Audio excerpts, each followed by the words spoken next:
Blackpool Resort, Safety Zone. Advice Video 4.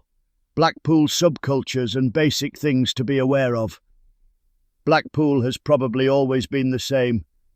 Some of the back streets are certainly frozen in time. You may notice a lot of building works and attempts to modernise the town. Some of it is working, some of it is not. You see all these YouTube videos of old decaying buildings and other negative views on the town. They are accurate but don't tell the whole story. You see, Blackpool is not your average seaside place. It is essentially almost like being in a city by the sea. For the purists out there, we are of course still a town. However, we are a town with city-like problems. Amongst the good, which there is a lot of, despite the Muppets trying to bring Blackpool down, there are problems with people living on the street and the associated problems with drink and recreational drugs. In saying this, though, even the hard-working and hard-partying people here love their booze and dope as much as the ones they look down on sat in our empty shop doorways. Blackpool, while certainly catering for families, has slowly evolved into a weekend town. You'll find it quieter at the start of the week, apart from the students on Monday nights, and as the weekend approaches, things ramp up with stag and hen parties arriving, and groups of all ages descending on the resort for a weekend of carefree partying. Good for the pubs and clubs, but not very favourable for all the other businesses here.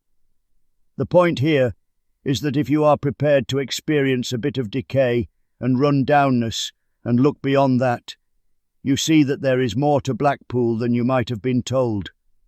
Despite the loudness and brashness of people you may encounter, they are still good people at heart, and Blackpool does have a strong and diverse community.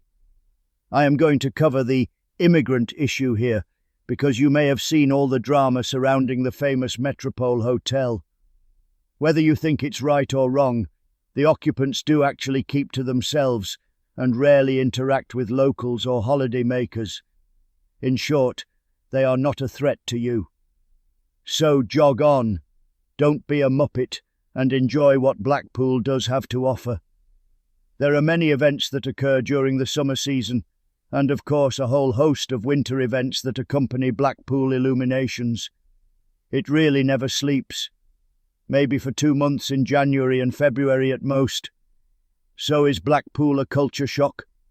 It can be if you are not familiar with the resort. Let's face it, the resort is a magnet for the Scottish and people from the northern half of the country. But let's not forget that thousands of Midlanders travel here too. It can be a culture shock if you are from what we say down south or a bit posh, haha. But if you are the rough and ready, or shall we say adaptable sort, you'll have a blast. It is surprising how many people have a tunnel vision experience of Blackpool Resort. What I mean is this: they arrive and spend the entire stay stuck in the area in front of the Blackpool Tower and maybe the odd trip to the South Pier. Those people are being so very muppety. If you do your research and look beyond the tourist traps, there is so much to discover. Do an online search for Stanley Park, Poulton Le Fylde and attractions such as Farmer Parr's Animal World, St Anne's Miniature Railway, and more peaceful places by the sea such as Lytham. Even Fleetwood is pretty peaceful along its coastline. It's easy to ignore all the problems going on in the background in Blackpool. And really, as a visitor, that is exactly what I ask of you. Don't get embroiled in local problems.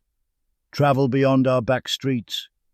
You have paid for your holiday, so damn well enjoy yourself.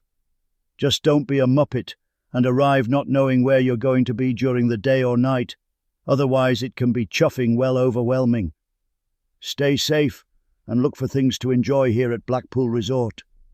And beyond, of course.